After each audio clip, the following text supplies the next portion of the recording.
حكايتنا النهارده بتحكي عن صلاح الدين. الشرطة دخلت شقة طبعا في مدينة الشيخ زايد. مدينة الشيخ زايد دي في القاهرة. الشرطة دخلت لراجل عمره 66 سنة. الراجل كان بس هو كل حياته ان هو بيقبض المعاش بس، لا فقط ولا اي حاجة. عنده بنتين وعنده ولدين، اوكي، منهم حفيدته متزوجة ولد اسمه ايمن. وهنقول ايه حكاية ايمن ده. هي ما عندوش الا بنت واحدة مخلفة ومجوزة بنت. الولد اسمه ايمن. هنقول ايه المشكلة وايه دخل لقوه في كام طعنة في رقبته، مرمي في مكان ورا في المنور. يعني هو بيته، هو واخد الدور الارضي في الشيخ زايد زي فيلا كده، هو مرمي ورا. وهنقول ليه، بس حط لايك دلوقتي وكومنت حلو. السلام عليكم ورحمة الله وبركاته. اكيد وحشتوني وبتوحشوني. كل ما اقول الجو حرر يبقى التفكير كله غلط. كل ما اقول الجو بقى حر يبقى تفكير الاسطوره هناء غلط. يلا بقى حطوا لايك وكومنت حلو كده ما نشوف مين بيخبط على الباب.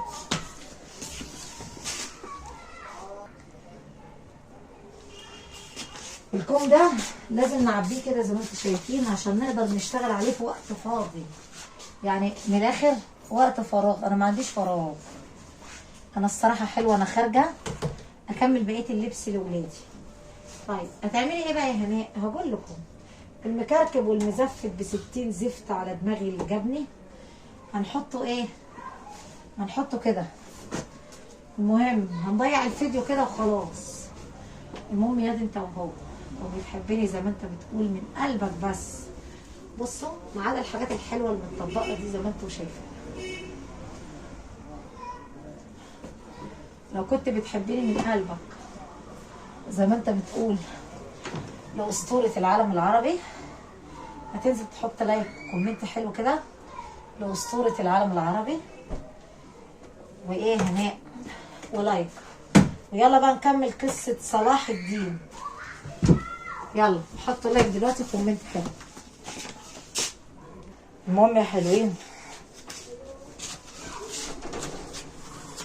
الراجل ده كان عنده 69 سنة، قاعد في دولة ايه؟ في دولة اللي هي محافظة اكتوبر. محافظة اكتوبر دي اغنى محافظة في العالم. يعني ايه هناك؟ يعني دولة حلوة ما بيقعدش فيها الناس المستريحة. يلا بقى نرجع قبل المشهد بتاع ما المباحث دخلت لقيته عليه ضرب وعليه كمادات، ضرب وخنق ومش عارف ايه وكام طعنة. تعالى نحكي الراجل ده كان ظروفه ايه. تعالى بقى. الراجل ده كان شغال يعني بسم الله ما شاء الله، عنده كام شركة استيراد وتصدير، بيصدر ويعمل والكلام ده كله. لحد ما ايه، ما عمره كده جري. زوجته اتوفت قبليه ب3 سنين. طيب تعالى بقى نقول صلاح الدين مخلف بنتين وولدين، ماشي، 2 ولدين، مش مجوز الا بنته مجوزه بنت واحده بس، وبقيه العيال اصغر لانه كانوا بيدرسوا. كل واحد بيدرس، كل واحد ملهي في حياته. المهم كان بيحب بنت من بناته كتير، واحدة منهم اسمها ايمان. لدرجة ايمان دي كان بيعشقها عشق.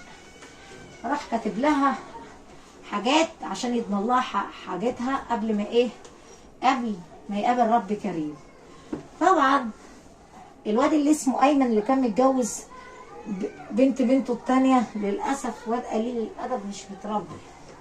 جه قال له ايه يا جدو، يا جدو، هو بقى متجوز حفيدة صلاح الدين.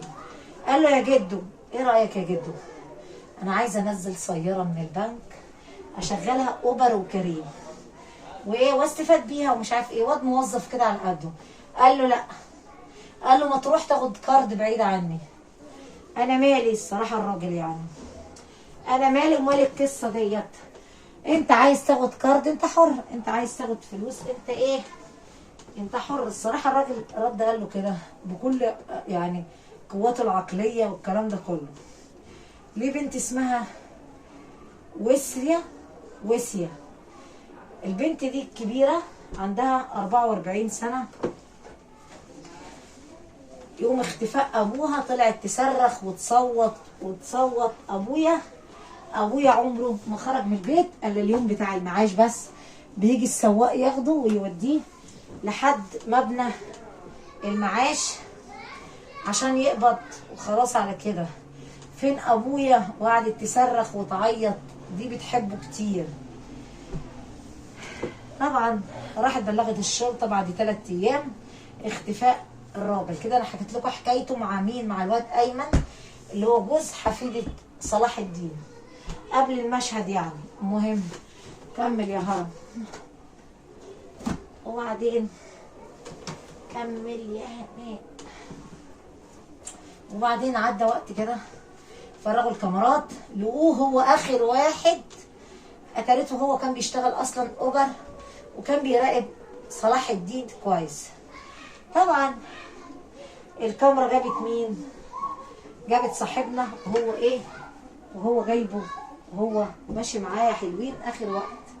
يعني هو اخر واحد كان كان ماشي معاه اصلا. الكاميرا جابت ايمن قعدت تصرخ قبل كده. راح لمين؟ راح لام حفيدته، يعني ام مين؟ ام البنت اللي هو متجوزها.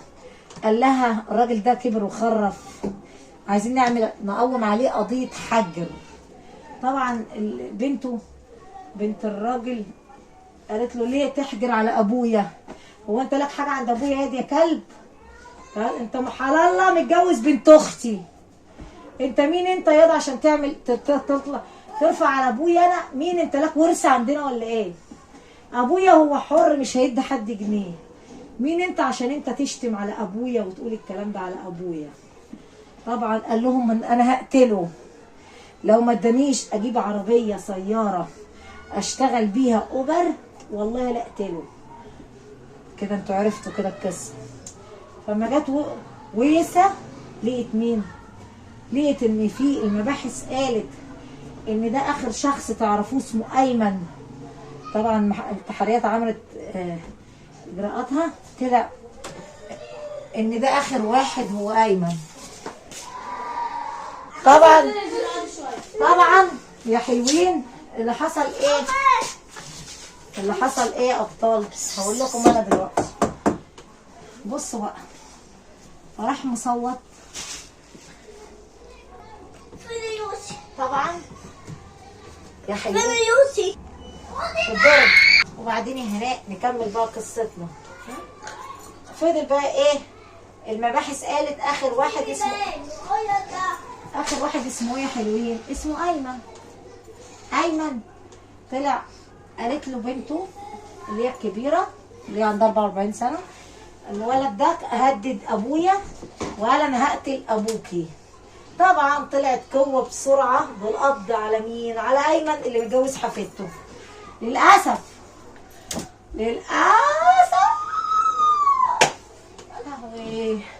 الراجل راح ضحيه. الراجل عشان بسم الله ما شاء الله عنده كام عماره مأجرها وعنده كام سياره مشغلهم، وراجل قلنا كان عنده كام شركه استيراد وتصدير، بسم الله ما شاء الله كان بيزنس مان وعمره 69 سنه. ولو شفتوا ما تديروش السن ده اصلا. فهمتوني؟ كمل يا هرم مصر والعالم كله يا ملكه. بصوا بقى يا حلوين، هقول لكم على سر. وبعدين المباحث قبضت على صاحبنا ايمن للاسف لانه سافل قليل الادب. محتاج غير انه يتعاقب؟ جاوبوا على سؤال احسن لكم. وبعدين يا هرم مصر، وبعدين طلعت قوه القبض على صاحبنا الكلب ده. طبعا الصراحه يعني شخطه واحده بس من المباحث. ولا قولي الحقيقه يا ولد، مين اللي عمل كده؟ مش انت هددت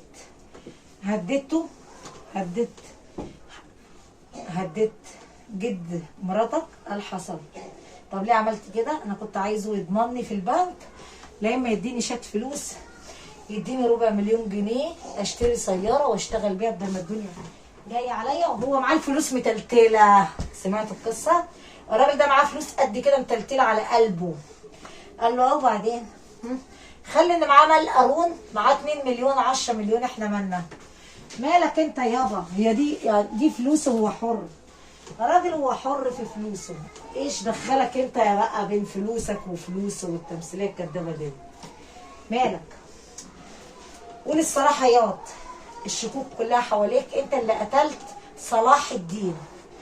قال له الصراحه قتلته، ولو شفته هقتله 1000 مره. قال له يا شيخ، قال له وانا عارف فين مكان الجريمه، انا حاطه في المنور بقاله 3 ايام. فين الادوات اللي استخدمتها؟ طلع كل الادوات والحاجات اللي اشتغل بيها، الالات الحاده. انا عملت 1 2، كل ده عشان ايه؟ حفيدته تورث. قال له بسم الله ما شاء الله. طب انا عايز اسالك سؤال، حفيدته هتورث بتاعت ايه؟ هو الراجل ده كان ابوها؟ ده حلال الله امها اللي هتورث. يا ابني انت ليه مستفز كده؟ هو انت مش خايف من مسائلك؟ كان قال له عادي، هي موتة ولا اكتر، بهذا اللفظ كده. حتى اضمن مستقبل لمين؟ لزوجتي العزيزه. يلا حطوا لايك دلوقتي. وبعدين يا حلوين قال لك انا مش ندمان، يعني اندم على ايه؟ انا اضمن ان زوجتي العزيزه واولادي. قال له تبقى غلطان. الشرطه المصريه رئيس النيابه يعني كل احترام وادب. قال له تبقى غلطان لو فكرت ان الدنيا دي يا ابني فلوس. الدنيا دي كده كده متفاته. هتسوى ايه اما اولادك في يوم من الايام يتعايروا؟ يا واد يا اللي ابوك قتل جدك. وصلت لكم الرساله صح؟ يا واد يا اللي ابوك سوابق، ابوك قتل القتله. هتسوى ايه؟ انت غلطان يا استاذ ايمن، غلطت في العنوان. ولادك وبنتينك وابنك هيفضلوا يتعايروا بيك طول حياتهم. بنتك منين يجي لها عريس يتجوزها وابوها سوابق ورد سجور؟ يلا جاوب على السؤال بس ياد بسرعه. هو انت فكر لو اي راجل عنده ولد وعايز يتجوز بنت وقال لي يا بابا ده ابوها في السجن، هضربه بالقلم واقول له ابعد عن طريق البنت دي، ابوها رد سجون وسوابق. استفدت ايه بقى؟ خلي الفلوس تنفعك يا بطل. لما تنفعك ابقى قول لي، واديك هتتسجن. شوف بقى القاضي لو رحيم بيك هيديك مؤبد. لو القاضي مش رحيم بيك وان انت ربنا سخر لك قاضي يبقى هتاخد اعدام. استفدت ايه بقى يا بطل؟ يلا يا بسرعه حكي لي وقول لي استفدت ايه يا اخي؟ ارحم نفسك عشان ربنا يرحمك في الدنيا وفي الاخره. استفدت ايه؟ الراجل كان محترم والراجل ما عملش حاجه معاك. هو حر في فلوسه يا عم. هو راجل غني لنفسه فقير لنفسه، كل واحد حر في حياته. ربنا ادى الواحد شويه فلوس وانت فقير، ليه تحقد على الناس؟ ليه بقى؟ ليه الحقد ده؟ وللاسف يا حلوين ما كانش القاضي رحيم بايمن. ايمن صغير على فكره، ما عنده 32 سنه، يعني شاب صغير لسه بادئ حياته يا ابطال. قد ايه ما واحد لسه بادئ حياته ويتحكم عليه بالاعدام؟ لاحظتوا القصه دي؟ اعدام يا خساره. للاسف القاضي ما شافوش بعين الانسانيه والرحمه. قتل مع الاصرار والترصد، قتل. والصراحه في المحكمه ولاده كانوا فرحانين اما اتحكم عليه بالاعدام. مراته فضلت تصرخ وتعيط وتبكي. قال لها ابكي بدل المره 1000 مره عشان اختيارك غلط، اخترت زوج غلط. هي دي الحقيقه. اخترت راجل لا عنده دين ولا عنده ضمير. اخترت راجل والعياذ بالله من الشيطان الرجيم. ودي كانت قصه النهارده يا حلوين. عايزه اسالك سؤال انت بقى، لو الدنيا جت عليك ومش لاقي تاكل هتعمل ايه؟ هتروح تقتل يعني جد مراتك لو ربنا اداله شويه فلوس، ولا هتروح تقتل حد عشان يعني ام مراتك ربنا اداها شويه فلوس كتير هتقتلها عشان مش عايزه تديك؟ ولا جاوب. حكي يا هرم مصر. يلا يا هرمايه حكيلي. يا خساره وقتلت نفس. يا ايها النفس المطمئنه ارجعي لربك راضيه مرضيه. استفدت ايه غير قتلت روح بريئه وراجل محترم جدا. هو كده كده كان فايت الدنيا 69 سنه، ولا اله الا الله سيدنا محمد رسول الله. وطبعا مراته بس حزينه عليه، ولاده اللي هيتعايروا بيه في يوم من الايام. يا دي اللي ابوك قتله بتاع السجون، يا دي اللي ابوك قاتل. ها ايه شعورك انت بقى اما الناس يقولوا لك يا دي اللي ابوك بتاع رد السجون، يا دي اللي ابوك سوابق؟ ها حلوه صح؟ ها استفدت انت ايه بقى؟ طبعا القاضي قال له عملت شك فلوس كتار انت، صح؟ ماشي، خليهم ينفعوك بقى في الاخره. عذاب ربنا ليك ايه بقى؟ شوف عذاب ربنا ليك ايه، ودنيتك واخرتك وغير ولادك هيتعايروا. الصراحه القاضي ما كانش رحيم بيه، اداله اعدام. ما هو يستاهل، مش قتل روح، هو قتل بني ادم متعمد انه يقتله. خلاص يابا، اللي غلط واللي طلب المشاريب يحاسب عليها يا باشا. خليني دلوقتي انا رايح اعزم واحده صاحبتي على حاجه تشربها، وانا شحاته وما معيش حاجه. ما انا اللي عزمت، يبقى انا اللي حاسب وادفع على المشاريب. صح كلامي ولا انا غلط؟ صح يا هناء؟ والله يا هناء انت بطل من ابطال مصر. تحيا مصر، تحيا مصر، جابت هرم مصر. يا ابني هناء صريحه وكسبت 6 وجبني. انا ما بكدبش، انا ما بكدبش. مالك يا هناء؟ مالي؟ بلاش اقول لكم مالي اللي انا تعبت وزهقت من حياتي. انا ذنبي ايه في الدولاب ده؟ ادينا بنعمله للعيد وسعيد، اما نشوف اخرتها بكره اللي ايه واقع ولا ظروفنا ايه. المهم يا حلوين، انا طالعه لايف دلوقتي، وشكلي اصلا انتوا عارفين لما بكون متضايقه، لما بكون زعلانه بيبان عليا، صح؟ لما بكون زعلانه بيبان عليا. وادي الغسيل اهو، لما بكون زعلانه بيبقى باين عليا. وعارف يا واد هرم مصر لما بيكون زعلان ويك، بتلاقيه بيقول ويك يا مسلمين، ويك يا رب. تعبت مصر لما بيكون زعلان ومتضايق وعنده حالة اكتئاب. انا الصراحة ايه اللي هيبسطني؟ انا زعلانة عشان اتنصب عليا، اتنصب عليا. زعلانة ليه يا هناء؟ مين اللي نصب عليك؟ انا اتسرقت. مين اللي سرقك يا هناء؟ انا كنت راكبه القطار المترو، واحد سرق الحاجات اللي اشتريتها لعيالي، فنفسيتي تطير. اطلع لايف يمكن ربنا يديني حتى اجيب اللبس تاني. سرق اللبس الخروج اللي انا شاريه للعيد، وسرق الشوز، لا استغفر الله العظيم، سرق لبس العيد، وسرق شنطتين خروج، شنطه جايباها ليا وشنطه جايباها الفرح، وسرق اللبس العيد نفسه، وسرق الشوز، وكنت جايبه صابون رجليا. يا ابن الحراميه. واحده قالت لها صحافي انت ماليه الدنيا، وراحت سرقاها وحلوين وهزه هدك وسابتنا. المهم يا حلوين، عشان كده الصراحه انا زعلانه. والنهارده 26 رمضان، هلحق اجيب هدوم؟ برضه لازم اجيب هدوم. فطلع اشتغل على اللايف، يمكن واحد ابن حلال يشوفني بعين الانسانيه، يلاقيني اسد يقوم راميلي اسد، لقاني هرم يقوم راميلي هرم.